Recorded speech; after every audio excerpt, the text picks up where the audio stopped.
What's up, Fit Fam? Welcome back to another video. I will be sharing my story with anxiety here. There will be a workout, and then I also talk about different things dealing with mental health. Since May is Mental Health Awareness Month, I'm going to share my story, talk about different symptoms I have with anxiety, and even how I've learned so much, like pointing out anxiety in myself and looking for it in my friends, just so that I can understand, like, if they're dealing with something, how I can help.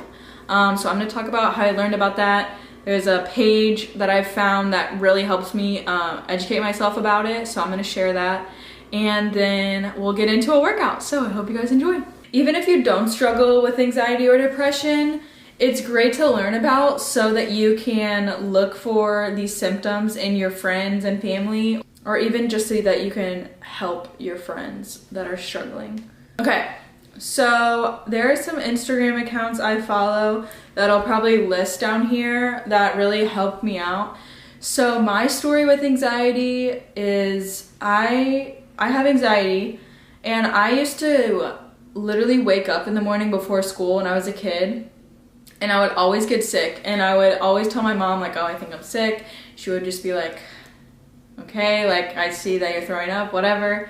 And then I would either be late to school every single day, or if I went to school, I would literally just go in the bathroom right when I got to school and throw up, or whatever. I would just stay home, miss school, literally anything like that. And so when I would go to the doctor, they would always just think that it was acid reflux or something.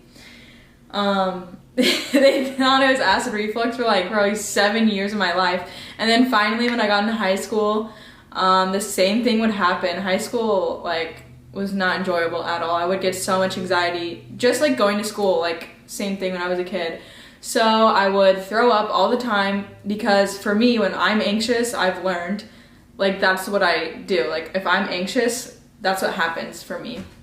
So in high school it would happen, and high school is different because if you have so many absences, then that can create an issue with not only your education, but like if you're going to graduate or not. So that was really hard for me. A lot of people still don't understand like why I do that. And like the school board did not care. Like, they literally did not care about my absences.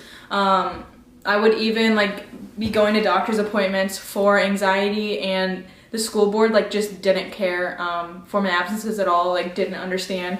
So that was hard in high school dealing with that, because I was supposed to get like scholarships, like the A+ program, stuff like that, and they just said that I couldn't because of my absences. They wouldn't excuse it even though it was for medical reasons, because I mean, mental health, that's medical reasons, especially if it's affecting me physically. So that's basically how I kind of found out that I have anxiety. Of course, I would get a heavy chest. I've never known that these things that have happened to me were anxiety the whole time. Like, for instance, me getting sick. I used to have horrible chest pain, and I thought, like, oh my gosh, something's wrong with my heart. But no, it's literally just anxiety, heavy chest pain, nausea, whatever. All of that is literally just my anxiety. But obviously everybody's different with anxiety, and especially depression too. It affects you in so many different ways. And what I often do, what I see myself doing when I'm very anxious, is I'll ignore my friends. If people reach out to me, I'll just ignore it. I'll either open it and then I just can't respond because I'm too overwhelmed with even just simply typing out a message to them, or I just won't even open it because I don't even care what they're about to say. I'm just too overwhelmed. Like, I don't want to look at it right now. So if you see those in your other friends that are anxious, you just have to know, like, that just give them space, or just like try to check up on them. If they don't answer you, it's not always just them being like upset with you. It's literally maybe they have something going on and they can't just even get the energy to respond to you right then. So it is hard, like, having other friends with anxiety, but it also, you guys can learn from each other, and then hopefully you guys can help each other out. Okay, so I just pulled up this Instagram page. There's a couple that I was talking about that just have helped me learn even more about my own anxiety, and then can help others also, even if you don't have anxiety. Just help like figure out the symptoms in your friends or family that's struggling. So when I read these, it just helps me teach about my own anxiety. Like a couple months ago, I think everybody knows this now because it's been posted a couple times, but people with anxiety, we replay shows because it makes us feel safe, like we already know what's gonna happen.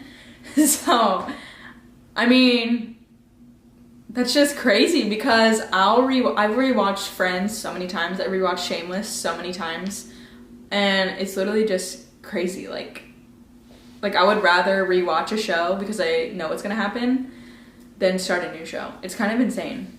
And then if you struggle and you hear people say, just think positive, and that's really upsetting because whenever you're struggling with anxiety or depression, whatever, it's like, for some people, it's a chemical imbalance in your brain. You can't just, think positive and you think your anxiety is gonna go away or depression is gonna go away. Other like physical symptoms I have learned are anxiety are sweating, like messing up your sleep, your throat feels tight, stomach issues, you're startled easily, you have muscle aches. When I have anxiety, I tense up my shoulders and then my freaking like traps will hurt so bad, but it's just because I'm like so tense. Like it's crazy how much I can relate to these posts. So definitely check out this Instagram page that I linked. It also can help you make yourself feel better if you struggle, because it's like, oh my gosh, I'm relating to all these people that struggle with the same thing. Also, there's different types of anxiety and depression. There's like high functioning anxiety and depression, and what that can look like is you see this person as super successful, or they're always happy when you're around them. Like you probably don't even know if they struggle, but you know, they go home and then that's where they really like struggle silently, basically. So this page says signs you have high functioning anxiety. You're a high achiever but overthink. You have very calm energy but still need reassurance. You are good under pressure and work hard but you still procrastinate. You are nice and easy to be around but people please too much. You are driven and have ambition but you fear failure and embarrassment. You know what you are capable of but still don't fully believe in yourself. You want to be social but when the time comes you feel dread and want to cancel. And then it'll even talk about anxiety myths. People say panic attacks make you lose control. It says that you shouldn't avoid your triggers, which for me, that was literally school. Like I hated going to school. Thank goodness you can do college online, because I could not go to like real college classes. But yeah, I just wanted to share my kind of story with anxiety since it's Mental Health Awareness Month. I really don't like talking about my own anxiety, so this was out of my comfort zone to film, but I figure whenever I see people talking about their own anxiety, it helps me a lot because I realize like I'm not alone. We have similar symptoms, or how we deal with it is the same. That makes me feel better that other people are like that. So seriously, this Instagram page helps me so much. Even if you don't struggle, remember, even just looking at this page, I don't struggle with depression, but I have friends that do.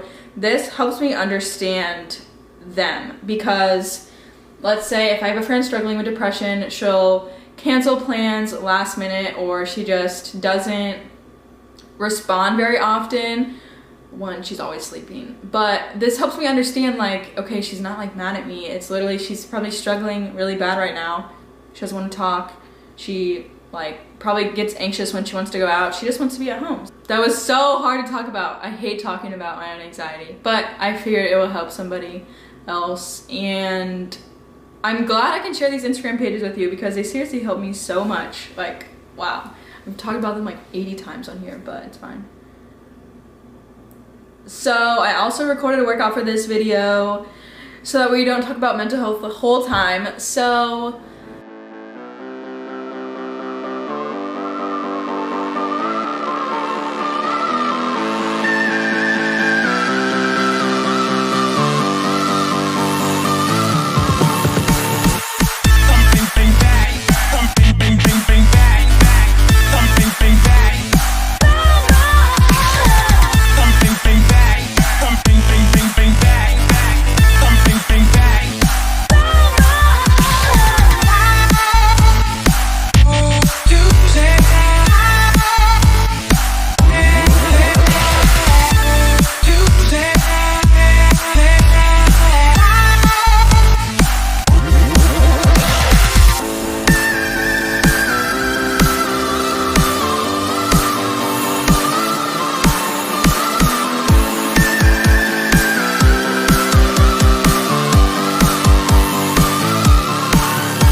bring back.